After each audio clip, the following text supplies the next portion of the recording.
Suite des aventures en My League dans la conférence Est avec l'angle de deux équipes qui sont les Pacers qu'on a essayé d'un petit peu refonder à l'été 2023 et les Wizards, non 2022 bien sûr. Et là on se pose, en fait dans cet épisode, c'est un peu essayer de regarder cette équipe, et notamment là des Pacers, autour de Miles Turner. On sait qu'il y a John Isaac, on a Caris LeVert, et puis on a conservé bien sûr Malcolm Brogdon, et on a fait revenir au bercail Paul George. Donc qu'est-ce que cette équipe peut bien faire? On a quelques petites pousses de valeur. Ouais, j'ai gardé le coach, hein. J'ai pas ramené Carlisle.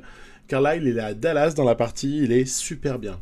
Donc Dallas d'ailleurs fonctionne très très bien, donc il n'y a pas vraiment de raison de changer.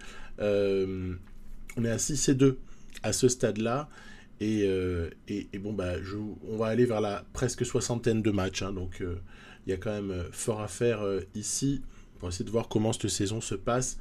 Est-ce qu'il y a des tendances déjà qui se dégagent? L'autre équipe dans cette vidéo, c'est évidemment les Wizards. Alors là, ça fait un certain temps que j'en parle. J'avais un peu aussi refondé cette équipe. Je vous ai demandé de voter, hein. Moi, je l'aurais peut-être pas bougé, hein, Russell Westbrook. Mais en l'occurrence, les votes étaient dans le sens du transfert de Russ West.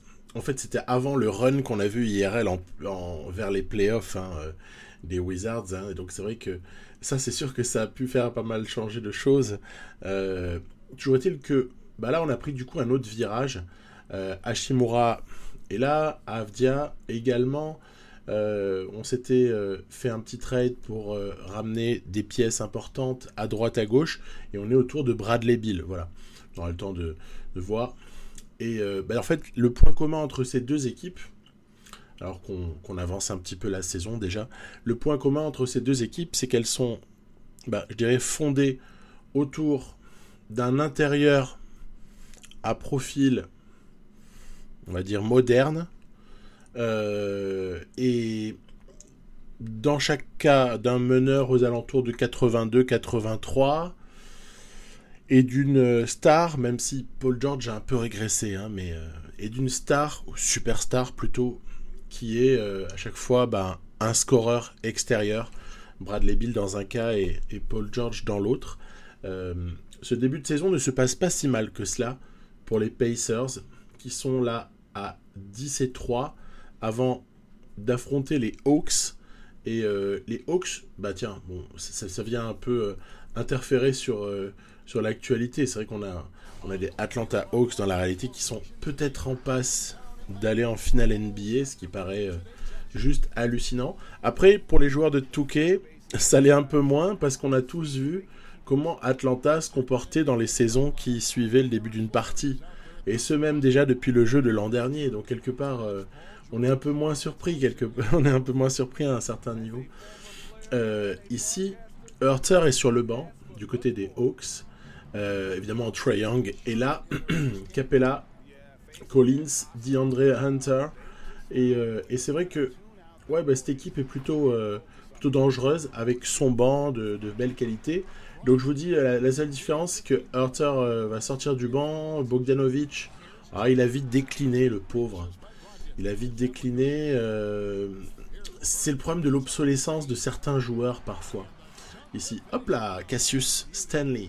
Ça, c'est notre petit gars qui est deuxième tour de draft. Oh là là, c'est joli, hein. Petites actions de Trae Young qui sont limpides par moment. Ouais, et du coup, en fait, eux, ils se basent au poste 2 autour de Max Christie. C'est un prospect assez intéressant dans cette partie. Max Christie, ça se développe pas mal. Donc, c'est pas une mauvaise pioche. Okongwu joue les backups de Capella, et plutôt pas mal. Hein, Okongwu, qu'on a la chance de voir un petit peu briller, je trouve, depuis quelques temps dans la réalité. Même si, par exemple, la blessure de DeAndre Hunter est une vraie tristesse, hein, pour ces Hawks. Là, il est bien là. Il y a un backup meneur qui est intéressant, c'est ce Nix qu'on vient de voir à l'instant, NX. Ou le bon retour de Levert. Alors, la vraie caractéristique de cette équipe, alors on voit que c'est très très serré, hein, cette fin de match. Il s'agit de défendre sur Trae Young, ce qui n'est pas forcément évident. La caractéristique de ces Pacers, c'est que j'ai fait à ma façon. Allez mon Miles Souné. Voilà, ça rentre. C'est un panier super important pour l'égalisation. C'est un match plutôt d'attaque. Et Trae Young a la balle de match. Balle de match. Ouh là là, il préfère la dispenser à Clint Capella. Et on se retrouve avec un ballon. 2,5 secondes. Qu'est-ce qui se passe? Regardez-moi ce shoot. Il n'est pas énorme. C'est le petit Cassius Stanley qui s'est pas posé la moindre question. Il a mis dedans. Et derrière, ce sera dévissé légèrement pour les Hawks. On arrache ce match d'une manière très chanceuse. Cette équipe des Pacers, vous voyez, je me permets quelques petites libertés, mais parce que je sais que sur le jeu, ça peut être vraiment payant. Vous voyez par exemple de mettre un Levert en backup meneur sur les moments où Brogdon est en train de se reposer, même si Levert est titulaire, mais voilà, il n'occupe pas les mêmes minutes pendant le match. On peut s'arranger pour essayer de laisser toujours 2 ou 3 titulaires en permanence sur le terrain. Des bonnes stats là pour Isaac. Moi je suis toujours espanté, on dit chez moi. Je suis toujours émerveillé de voir la production de Jonathan Isaac. C'est juste phénoménal en fait. Vous allez voir que c'est pas fini. Dans l'épisode, franchement, il va se régaler, Isaac. Il va se régaler. Turner, on attend des progrès au rebond. Levert doit statistiquement nous donner un peu mieux que la saison d'avant. Brogdon doit monter aussi son niveau de points. On a Paul George qu'on attend au-dessus des 20 points normalement par match. Et puis un rookie, il va falloir en parler à un moment donné. Hein. C'est quelqu'un dont on parle ici et là. J'ai vu qu'il avait été sélectionné pour les championnats du monde de sa catégorie de U19, je crois. C'est Chet Holmgren. Moi, je l'ai drafté là à l'été 2022. Et donc, pour le moment, on le fait sortir du banc. Et c'est un joueur très très intéressant. On verra. Là aussi, il est amené à se développer. Alors, le petit choc entre les deux équipes que je contrôle. Déjà, on va jouer ce match avec les Pacers, voilà, pour essayer de... J'ai besoin de prendre mes marques. En fait, avec les Wizards, j'ai l'habitude de jouer, avec les Rockets aussi dans la partie, etc. Mais avec les Pacers, je manque un petit peu d'habitude de manette. Allez, ça démarre plutôt pas mal pour les Wizards, qui prennent un premier avantage. Lonzo Ball en shooter. Bah oui, il a évolué, Lonzo Ball, hein. Il a déjà gagné en adresse IRL cette année. Allez, celle-là, je l'aime bien. Je l'aime bien. Hop là. En fait, Chet Holmgren, puisque c'est lui, le grand pâteau qu'on vient de voir driver, je dirais, de manière un petit peu pachydermique vers le cercle. Chet Holmgren, c'est vraiment pas mal. Derrière, je fais des tentatives en fait. Vous voyez là par exemple, c'est un passage où j'ai Moses Moody. Alors, c'est chiant de prendre des contre-attaques comme ça, honnêtement. J'essaye Moses Moody, qui est aussi un petit jeune qu'on essaie de développer. Bon, Cassius Stanley, on a déjà abordé. Le type a bien progressé, il est intéressant. On prend la marée dans cette première mi-temps. C'est assez insupportable, même en début de troisième quart. Allez mon grand, allez mon PG, viens me dunker tout ça, voilà. Paul George est une vraie valeur sûre, on arrive à bien capitaliser sur ses actions. Petit Goga Bitadze, voilà, il faudrait peut-être faire la passe, mon grand, là, c'est Aaron Holiday qui a mis bien du temps à la lâcher, c'est ma faute. Voilà, on a quelques projets à développer, mais comme ça, je vous disais en titre d'épisode, en fait, c'est quoi le plafond en fait de ces équipes-là, que ce soit les Pacers ou bien ces Wizards-là. Je dirais, ça dépend toujours de qu'est-ce que tu as comme concurrence, à l'Est en l'occurrence. La concurrence, ouais, mais il y a quelques équipes qui sont pas mauvaises. Ah ouais, c'est encore une action imparable celle-là qui nous fait bien du mal. Donc quelle est la concurrence? Ben, on sera amené à la voir la concurrence, mais le plafond, est-ce qu'il y a de la progression pour tous ces hommes-là? Brogdon non, Levert non, ça reste. PG, ben, dans le meilleur des cas, il se maintient. Ah, bien joué Aaron Holiday. J'ai sorti temporairement pour un certain nombre de matchs, j'ai sorti Saric et Doug McDermott du roster en fait, tout simplement. Je les ai positionnés un petit peu plus loin sur le banc. Miles Turner, c'est pareil, normalement, Miles Turner ne progresse plus réellement. Allez, c'est ouvert mon grand. Oh là là. Shoot dévissé de Paul George qui coûte excessivement cher, on est à -4 avec encore une cinquantaine de secondes. Ouf, c'est contesté. Allez, allez, contre-attaque. Contre-attaque. Hop là, la feinte. Et hop, le petit tchac. Et on va chercher. Dommage de ne pas avoir eu le end one là-dessus. Toujours est-il que Paul George mettra les deux lancers. 40 secondes, il faut défendre. Il y a besoin d'un stop défensif pour revenir à égalité. Donc on va pas s'énerver. On sait que c'est tout à fait réalisable. Oui, enfin, sauf quand tu as Bradley Beal en face. Bradley Beal qui est vraiment très très fort. Attention, est-ce qu'on peut jouer le 2+1 à ce stade-là, malheureusement?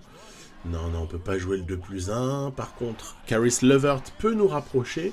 Il va falloir faire faute d'une façon ou d'une autre. Alors moi, ce que j'aime bien, c'est tenter des interceptions. Et quand je vois que ça fonctionne pas, je tente une faute. En l'occurrence, tu peux aussi essayer d'envoyer Lonzo Ball sur la ligne.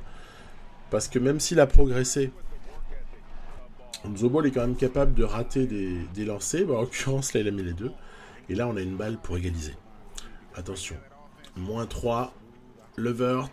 Qu'est-ce que ça va être? Du pick and pop? Non. Waouh. Il est allé chercher une fausse extra passe, Miles Turner, pour Brogdon à 45 degrés qui met dedans. Balle à Bradley Beal. Défendu par PG. Enfin, défendu. Non défendu par PG. Et c'est un 2 points long qui nous trucide. À 2 dixièmes de seconde de la fin. Il n'y a que le alley-oop en fait comme... Non mais non. C'est pas ce genre d'action qu'il nous faut. Il fallait un alley-oop à peine touchoté et même 2 dixièmes. Je sais même pas si ça aurait suffi pour qu'il soit accordé. Il a fallu voler juste la balle.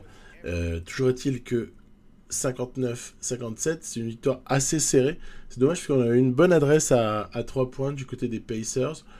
Je suis content d'avoir constaté que quand même, le score est acquis en prolongation, hein, donc c'est pas non plus un score fleuve de base, mais je suis assez content de voir la difficulté à attaquer que j'ai eue avec mes Pacers face à ces Wizards, comme quoi le travail paye. Le travail défensif là, que je fais depuis plus d'une année et demie avec les Wizards, ça commence quand même à rapporter des fruits. Donc défaite, voilà, ça arrive. Maintenant on va être sur une période où on va essayer d'avancer un petit peu le calendrier. Pacers sont sereins à ce stade-là. Wizards ont démarré peut-être un petit peu plus pépère. Quelles sont les forces? On en a un petit aperçu des forces à l'Est. Le Miami Heat va faire une très bonne saison. Les Nets sont parfois en demi-teinte. Les Sixers, c'est la même chose. Ils sont parfois aussi un petit peu frustrants, en fait, dans leur performance. Oui, vous l'avez entreaperçu en haut à gauche. Probablement aurons-nous Paul George qui va être blessé. Voilà, tendinite au tendon d'Achille gauche. 2 à 4 semaines, déjà on s'en tire pas si mal, ce qui m'oblige un petit peu à restructurer, et du coup je vais redonner un peu des minutes à Saric et à McDermott. En fait on va décaler Isaac en 3 et toutes les minutes de Isaac en 4 vont pour Saric et McDermott, qui sont finalement dans des registres un peu différents, des straight four assez envisageables. Après je me dis, attends, n'oublie pas de nourrir ton jeune rookie. Hein, donc on va limiter les minutes à Saric, McDermott, on va alimenter Holmgren et surtout faire face à blessure de Paul George.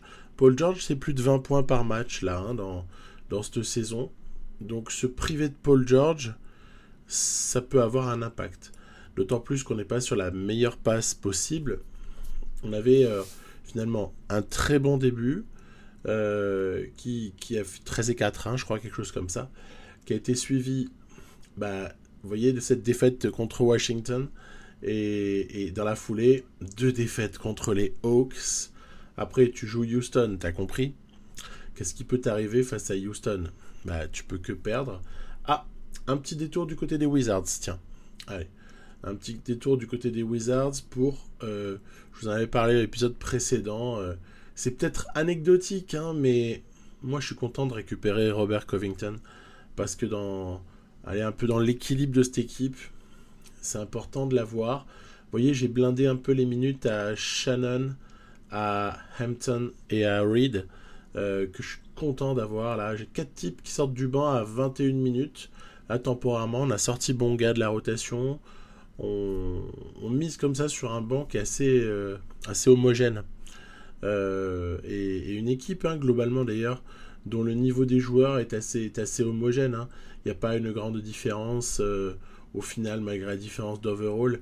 Il n'y a pas une énorme différence entre Ball et Hampton. Il n'y a pas une énorme différence entre Jarrett Allen et Naz Reid, même si voilà, il y a quelques points d'écart, mais honnêtement, sur l'impact, c'est assez homogène. On peut mettre à peu près qui on veut, on s'en sort toujours. Allez, on reprend l'angle des Pacers après cette bonne nouvelle qui est le retour de blessure de Rob Covington. Wizards vont pas être trop inquiétés dans cette saison par les blessures, en tout cas jusqu'au moment où j'ai joué. Et puis aux Pacers, rien ne va plus. Vous voyez, on est sur une mauvaise série. Heureusement qu'il vient d'être gommé par une victoire contre les Bucks. Mais honnêtement, rien ne va plus. Voilà, même les Pistons nous roulent dessus. Les Mavs, on peut être excessivement inquiet au moment de les rencontrer parce que Mavs cartonne autour de Luka Doncic. Je vous le donne en 1000. Oui, ils nous ont mis 20 points, hein, juste ça. Et malheureusement, vous voyez, on converge. Oui, il y a de très bons Grizzlies aussi dans la partie. Ja Morant s'est extrêmement bien développé. Il est pire que Westbrookien dans son comportement. 116-122 contre de très bons Spurs. Attention, Spurs, une équipe avec laquelle il faut compter. Et là, le bilan, en fait, il est cata. Hein. Il est cata. T'es à 7, 8, 9 défaites sur les 10 derniers. Hein. Voilà, rien que ça. Ce qui fait que au classement, les Pacers sont borderline de sortir des 8. Même si, encore une fois, 27 matchs, ça n'est qu'un tiers de la saison. Mais quand même, Wizards se maintiennent relativement en haut. Ouf, retour de Paul George. Et je vous disais juste avant que quand Paul George s'est blessé, je me suis demandé en fait quel pouvait être l'impact de cette blessure sur nos résultats. Je crois que l'impact, en fait, on l'a vite mesuré. Hein. Impact, il te manque beaucoup de points, il te manque de la défense. Bref, je crois que Paul George est un petit peu indispensable à cette équipe. On affronte des Magic.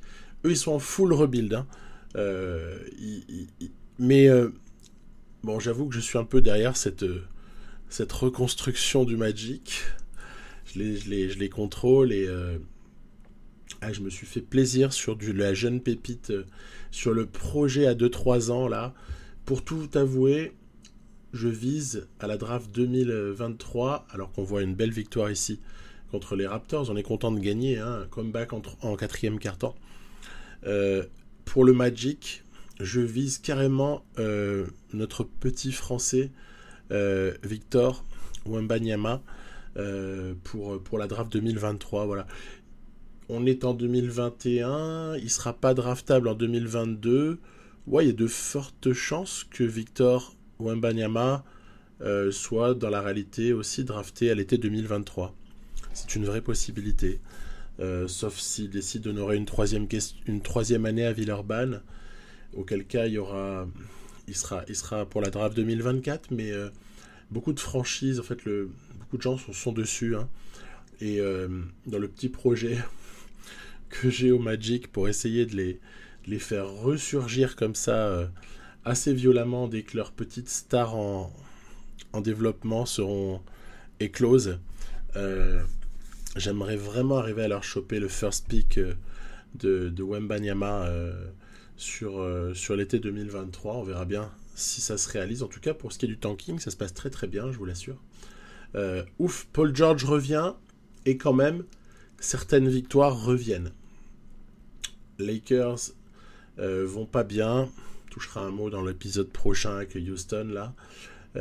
Et puis, franchement, tu bats les Lakers, tu perds contre les Clippers, sachant que franchement, la meilleure équipe des deux actuellement, les deux sont en galère là dans la partie, mais la meilleure des deux, c'était quand même les Lakers. Et en fait, on perd contre ces Clippers avec lesquels on a été partenaire de trade, hein, souvenez-vous, Sabonis et compagnie là, ce que j'avais fait à la base. Oh là là, Jonathan Isaac, hyper extension du genou droit. Ça me fait penser à Antetokounmpo avec son hyper extension là. On va voir s'il peut jouer quoi. On va voir s'il peut jouer. Réponse non. Hein. Vous voyez, j'ai mis un peu de Doug McDermott pendant ce temps-là pour occuper comme ça le poste 4 très très différemment de la manière dont Isaac peut l'occuper, c'est-à-dire avec zéro défense, mais beaucoup de shoot externe. Par moments, ça peut créer des enchaînements de matchs qui sont pas si mauvais que ça. Même si, bon, voilà, après, il y a certaines équipes face auxquelles c'est difficile de mentir, mais on peut quand même arriver à prendre pas mal de matchs avec des joueurs comme ça qui shootent très bien, même si c'est un peu des portes de saloon défensives, mais bon, voilà. Attention, le 8, c'est très fort. Le 8 est un peu en tête de l'Est, en tout cas vers la tête, on les a tapés en simu, ce qui est plutôt engageant. Magic, je vous disais, bon, petite formalité à chaque fois qu'on les joue, après on peut toujours se faire taper, ça reste des joueurs NBA. Kings aussi, ils savent pas trop où se situer, c'est délicat, c'est un peu à l'image de ce qu'on connaît en fait. Les Kings, c'est une équipe qui souffre là, c'est un peu pareil.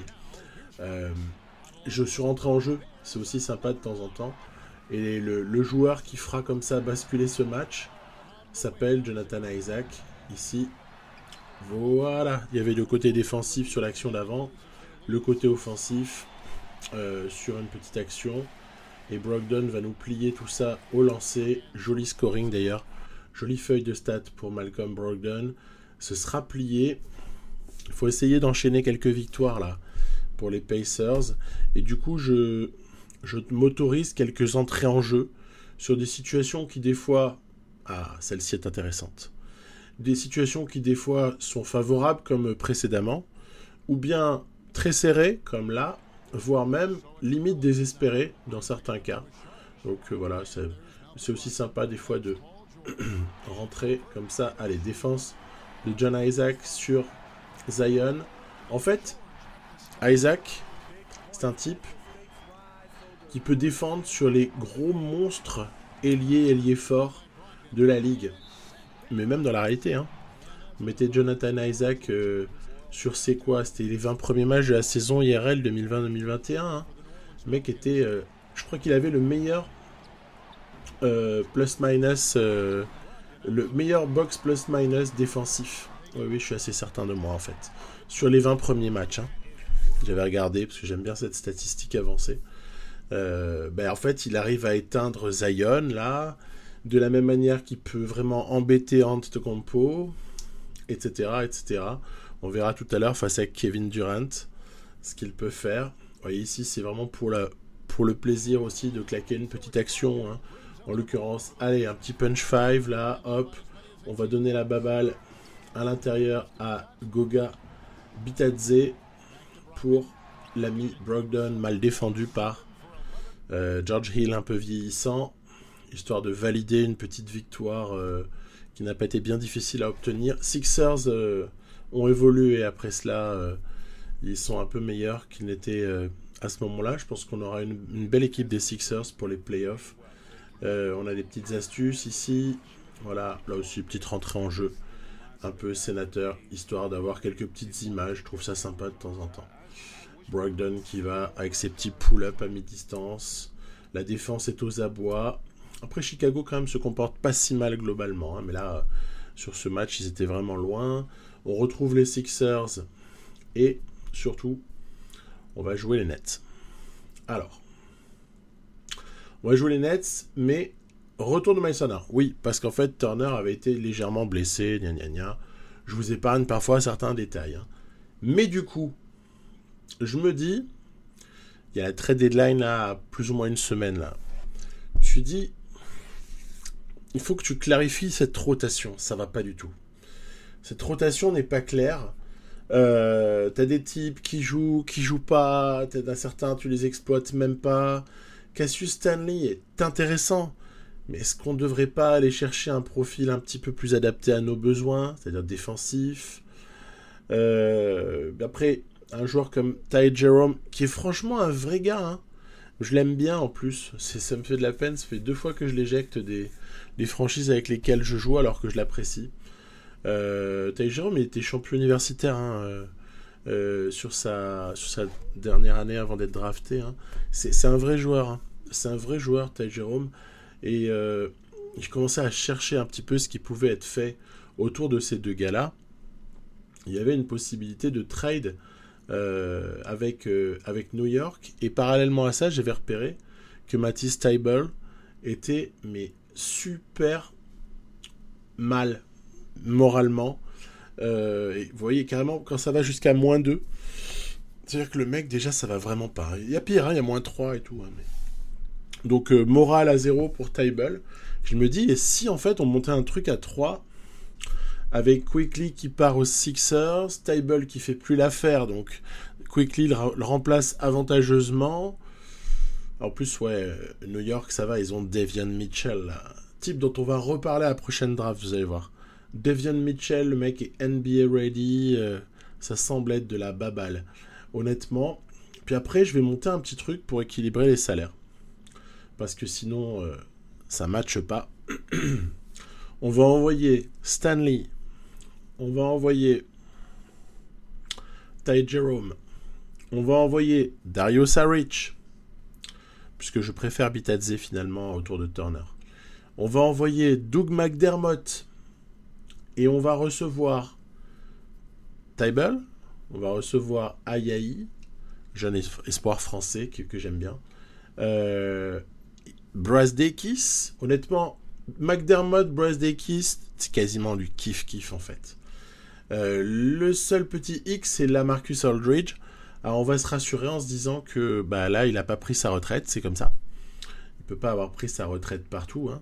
Et puis ce sera déjà un peu comme un assistant coach pour mentorer notre petite pépite Holmgren. Vous voyez la saison de Stanley, elle est pas dégueulasse, je m'en veux un peu. À ce moment-là, je me dis ouais, c'est dégueulasse de le virer parce que au fond, il démérite pas le gonze. C'est vrai, mais en même temps, c'est une monnaie d'échange.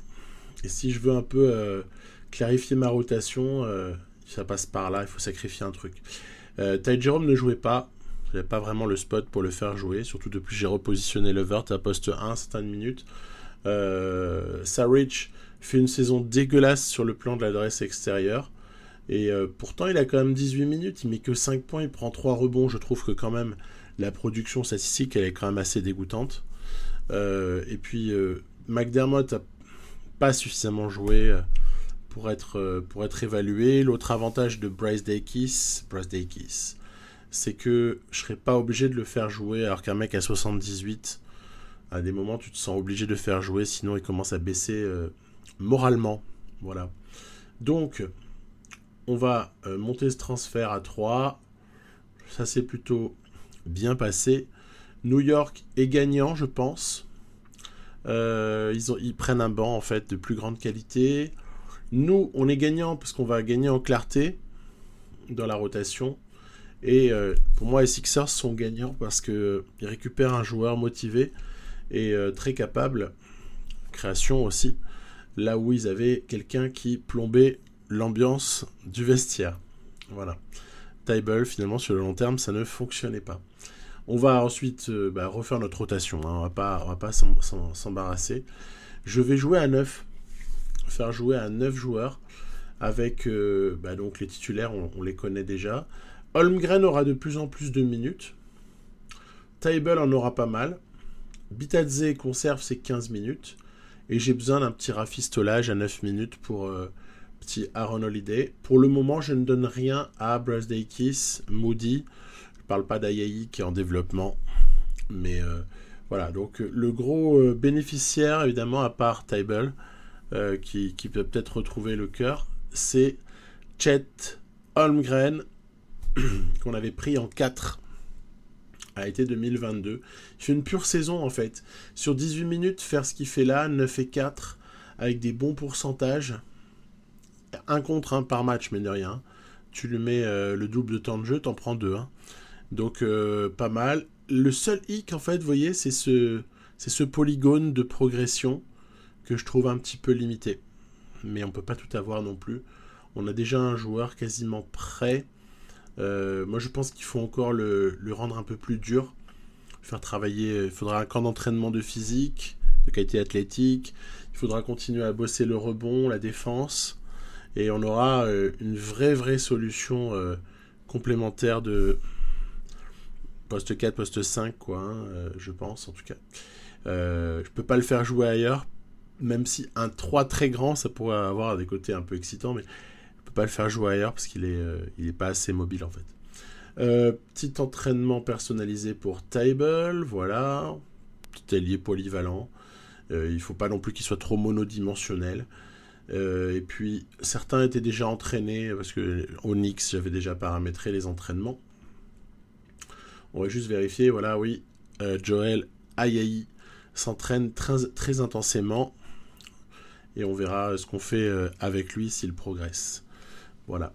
Le mentorat, je vous l'avais annoncé, le recrutement de la Marcus Aldridge, c'est pas spécialement pour jouer, sauf tempête absolue et blessé en masse. C'est pour mentorer Chet Holmgren. On va l'accompagner tout doucement jusqu'à la retraite bien méritée. Un mot au passage, c'est vrai que ça avait été pour moi un crève-cœur que l'annonce de la retraite de la Marcus Aldridge. À peine il a signé aux Nets.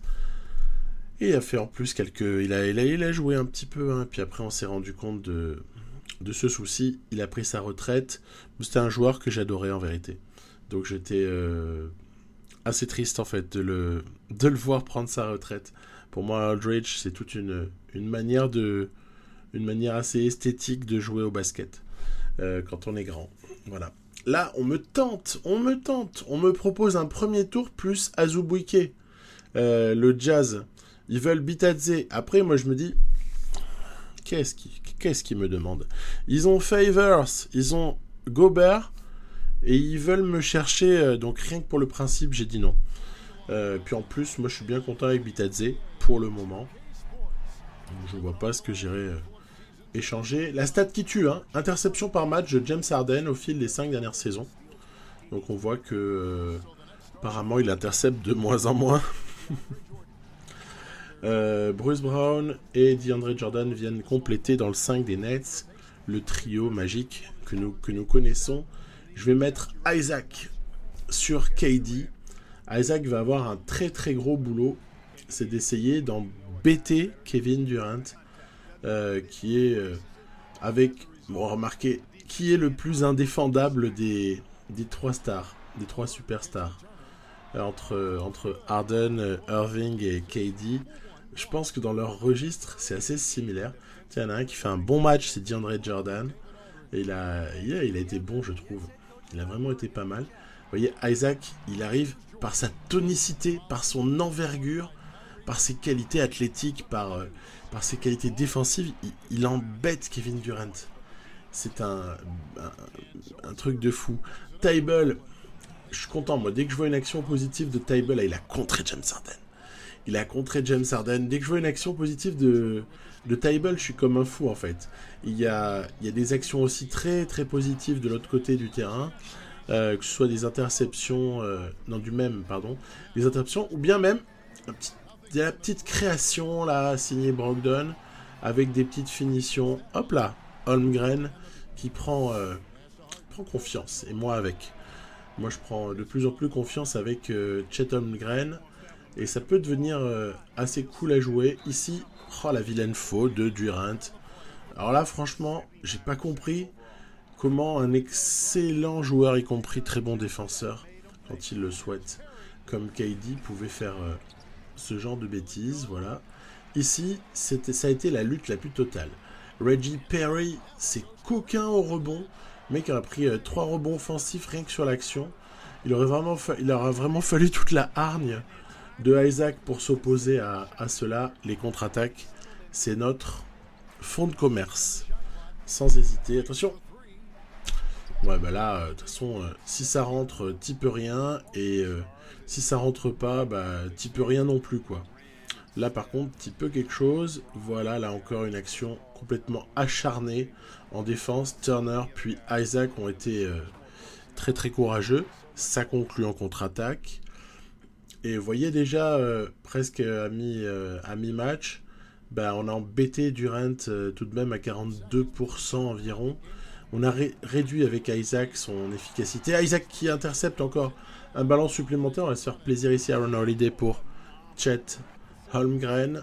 Allez, James Harden défendu par Levert, ça fait trembler. Hein. Honnêtement, là tu te dis, quel malheur va nous tomber sur la tête? Ben, le 2+1, tout simplement.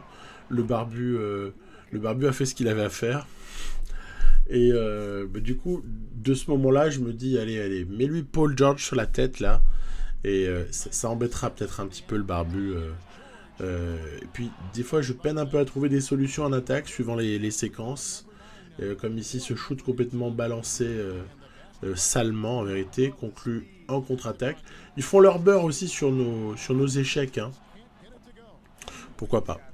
C'est très bien. C'est très bien. Ce qui marche dans un sens doit aussi marcher dans l'autre. Et en l'occurrence, même Reggie Perry aussi fait très très fort sur quelques petites occasions. Regardez-moi KD. 41-42. On était bien dans ce match. Et on se fait reprendre. C'est sale de se faire reprendre de cette façon-là. Je m'en veux beaucoup. J'ai manqué de lucidité dans la façon d'appeler les actions. Ici, James Harden, quand même, il était pris, hein, faut pas non plus rigoler. Ça va être un festival. Cette dernière minute 30 va être un festival d'actions toutes plus dégueulasses ou plus inefficaces en tout cas, les unes que les autres. À l'instant, par exemple, le shoot, là, je vous l'ai mis exprès. Ouais, il n'y a pas de raison que je mette que des trucs qui sont réussis ou qui sont esthétiques. Hein. Il m'arrive aussi de faire vraiment n'importe quoi. Et en l'occurrence, c'était bel et bien le cas. Allez, Paul George, tu peux clouer ce match. Oh là là là là là là. Si Paul George le mettait, on était à +4, c'était quasiment gagné. Résultat, les Nets vont avoir une balle de match. Et regardez-moi comment KD va jouer le coup. Petit écran là, DD Jordan. Et alors là, il nous claque le dunk de l'espace sur le alley-oop. On est mené d'un point. Et alors c'est vrai que quand j'ai la balle à Paul George, je sais pas pourquoi, je suis toujours serein en fait. Je me dis, on va contrôler un peu l'horloge pour pas laisser trop de temps, même si les Nets sont un temps mort. Et on va aller provoquer cette faute. Comme ici, DD Jordan n'a pas pu faire autrement que provoquer cette faute. Les lancers francs ici sont ultra importants. Les lancers francs de Paul George qui convertit les deux et nous fait passer un point devant. Vraiment au forceps. Hein. Fin de match très très difficile. Le ballon de la gagne est pour Kevin Durant. Regardez comment on va le bumper un peu là. Hop là, voilà. On va l'embêter le pauvre KD. De sorte que avec... Oui, ça c'est le fait de mettre DD Jordan sur le terrain. Hein. Tu peux pas avoir 4 mecs ouverts... Enfin, 4 solutions... Enfin, 4 types qui font du spacing, on va dire, pour donner une solution à KD en cas de prise à 2. Hein. Et pour cause... DD Jordan à 3 points, c'est quand même pas non plus le miracle. En plus du fait que Lian ne joue pas spécialement bien quand il joue, il reste quelques secondes, hein, on va quand même pas se mentir, le jeu ne joue pas exceptionnellement bien ces actions-là, même si tout à l'heure Bradley Beal avait planté un très joli game winner, mais tout de même, ça reste trop peu fréquent cet aspect-là. Homme du match, Isaac, qui s'est très très bien occupé de Kevin Durant. 27, 7, 5, 5, 7 en extrapolé pour Isaac, qui aura fait un très bon match. Après, il n'est pas le seul. Hein. C'est statistiquement que c'est impressionnant, mais il y en a d'autres qui ont été bien bien forts. Durant aussi. Et Durant aura quand même fait un super match. Hein. Mais bon, si tu peux un peu le limiter, c'est déjà toujours ça de prix à ce fameux Kevin Durant. Là aussi, c'est pareil, pour le plaisir, on va rentrer dans ce type de match. En plus, je vous propose pas souvent d'images avec le Utah Jazz.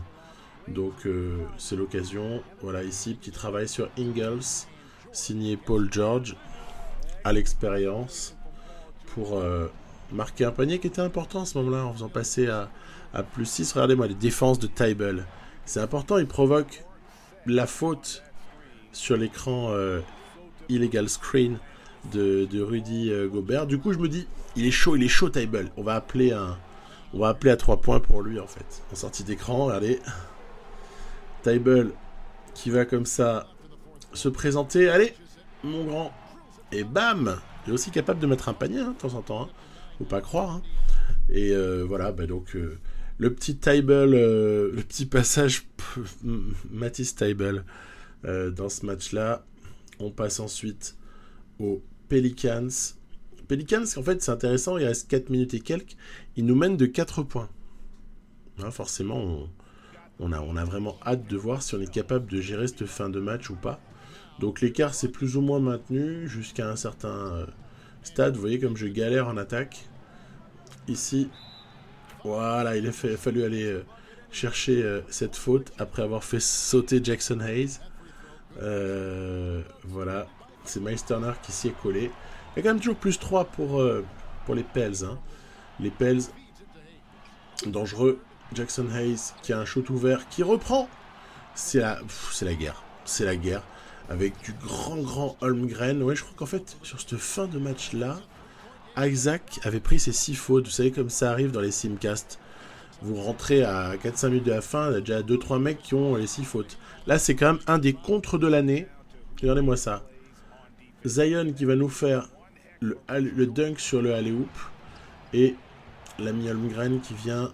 Oh, bah là, par contre, faut pas le laisser tout seul, Holmgren. Voilà.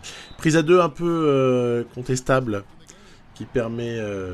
après cette action en défense monumentale. Encore une belle action pour Holmgren. Ce sera faute.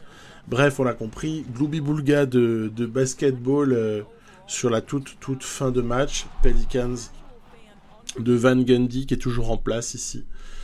Sont pas forcément très bons. Allez, on va conclure. On conclut in-game. Excusez-moi pour le son. J'ai fait comme je peux. Voilà, donc on termine la simulation pour cet épisode-là. Et puis maintenant, on va aller regarder ce qui se passe du côté des stats. Alors, du côté des stats, en fait, on a... Moi, j'aime bien classer les choses par minute. C'est toujours pareil. Les minutes jouées, voilà, c'est juste après le pourcentage au lancer franc. Voilà. Levert, Brogdon, Turner, George, Isaac ont sensiblement le même temps de jeu. Et ils ont presque joué le même nombre de matchs. On pourrait aller regarder, mais c'est pas le principal objectif. Pourcentage à 3 points. 30% Levert, 41% Brogdon, 37,9 pour Turner, c'est vachement bien. George à 36, ça va. 32,1 à Isaac, moi je dis que c'est pas si mal au final. Surtout sur un volume qui est énorme pour Paul George, qui est assez équilibré entre Turner et Isaac. Et Levert et Brogdon en prennent aussi plus de 5 par match. C'est une équipe qui est assez équilibrée sur ce plan-là. Après, on ira voir les autres stats, mais voilà. Sinon, pour les minutes, alors, qu'est-ce qu'on peut regarder? Tybal, c'est pas significatif. En revanche, ce qui est significatif, c'est Holmgren, Bitadze et Aaron Holiday. Donc, Aaron Holiday, grosse adresse à 3 points. Je confirme qu'il fallait le garder. Bitadze, on le jugera globalement sur les autres statistiques. Et Holmgren, honnêtement, pour une saison rookie, c'est pas mal du tout. En fait, le mec est en train de nous faire un tabac pour sa première saison. Quand on regarde les statistiques brutes, alors 17 points, 4,5 et 5 pour Levert avec 46%. Je trouve que c'est pas scandaleux. C'est pas mal, c'est pas mal. Brogdon, 6,4 passes, 3,6 rebonds, 22 points par match. Il fait une pure saison. Il fait surtout une pure saison si l'on compare à la précédente, où certes il avait moins de temps de jeu, d'accord, ok, il y a un différentiel, il faut en être conscient, mais quand même, il performe davantage, surtout au scoring. C'est normal, de toute façon, il a repris en adresse. Il est à 48% global et 41% à 3 points. Donc Brogdon fait une super saison. Pour ce qui est de Miles Turner, le 12 points, 8 rebonds et voilà, bon, 2 contre, c'est pas si mal, 2 contre. Si on compare, là encore, c'est pareil. Le temps de jeu est un peu plus élevé cette année puisque j'avais été obligé de tanker comme un porc la saison d'avant. 38% à 3 points est en progression. Lancer franc est stable, global, adresse globale est stable, contre stable, interception stable, et il y a plutôt plus de rebonds. Donc on est content, et il y a un peu plus de points. Donc ça va pour Miles Turner. George, on peut pas réellement l'évaluer puisqu'il n'était pas chez nous l'année d'avant. Isaac, c'est un petit peu la même chose. En revanche, on peut quand même signaler qu'il y a 21 points, il y a 5 rebonds et il y a presque 5 passes. Donc Paul George, il fait une pure saison.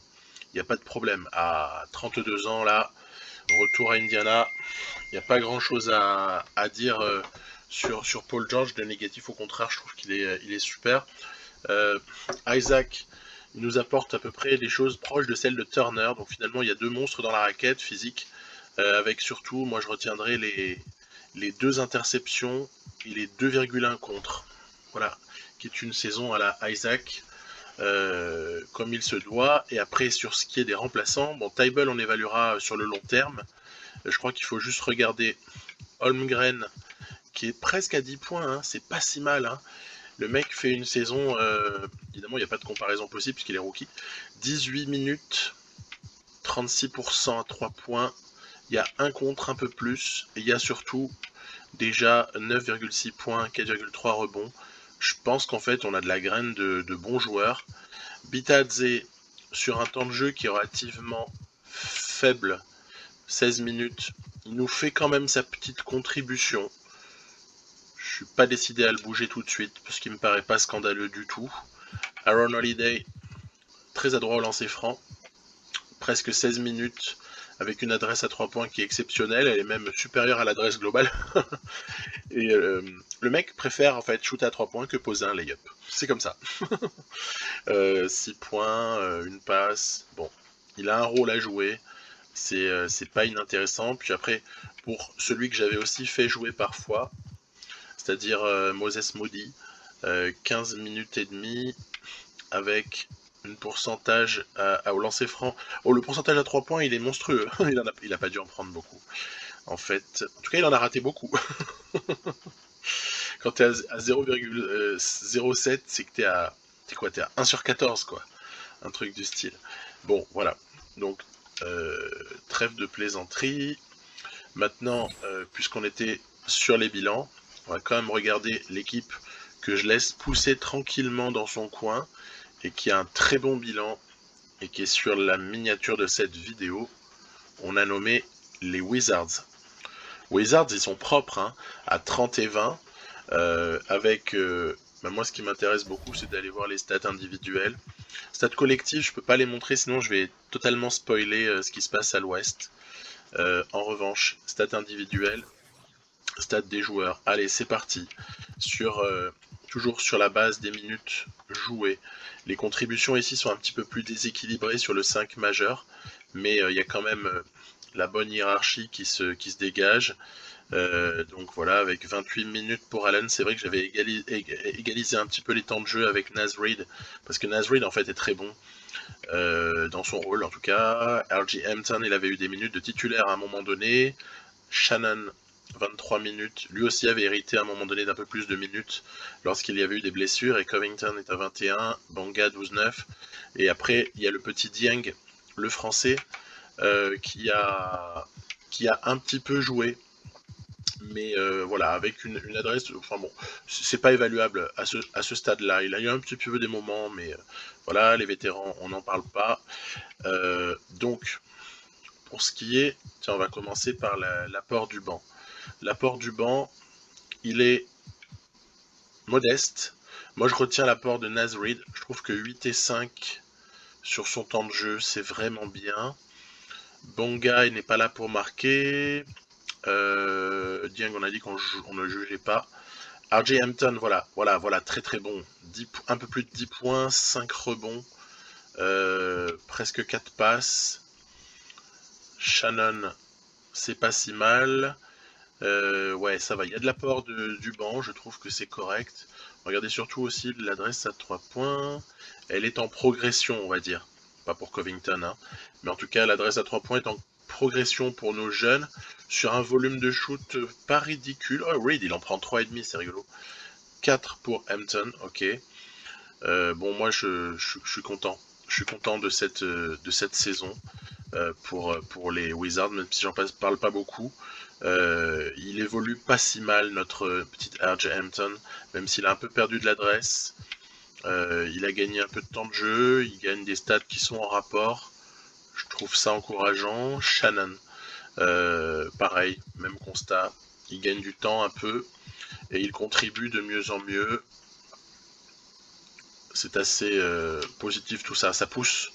Le volume de shoot à 3 points, record évidemment de l'équipe, c'est pour Bradley Beal, qui est quand même à 42% malgré toutes les responsabilités. 42% pour Lonzo Ball, qui, mon Dieu, s'avère être un shooter très correct.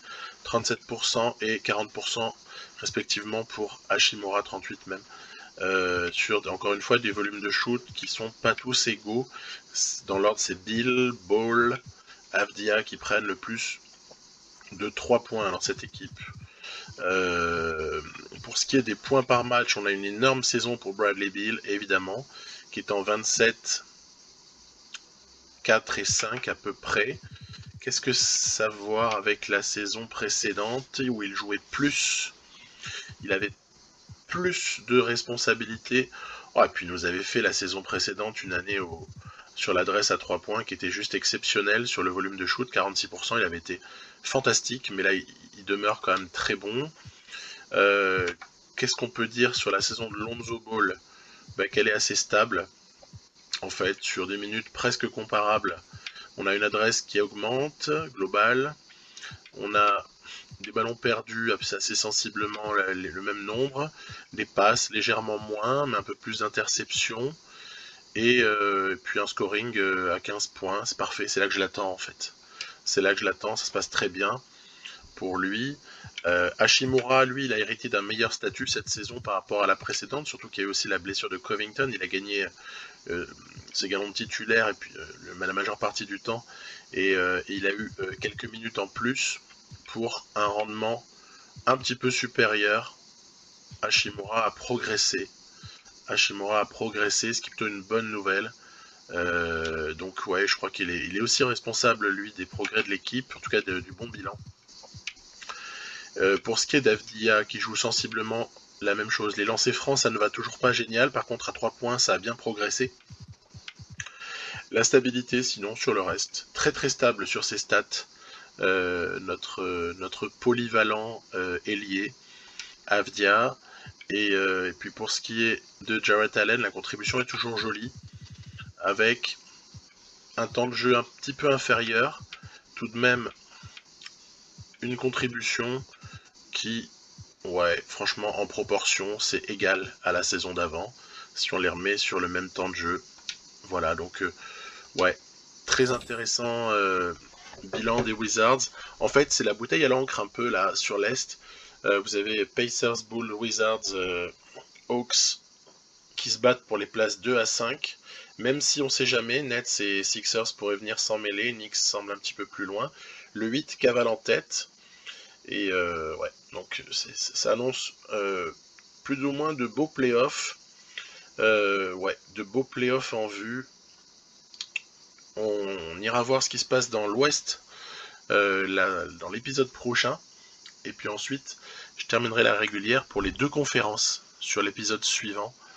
Voilà, ça fait tout un programme. Hein. Mais voilà. À bientôt. Bye bye.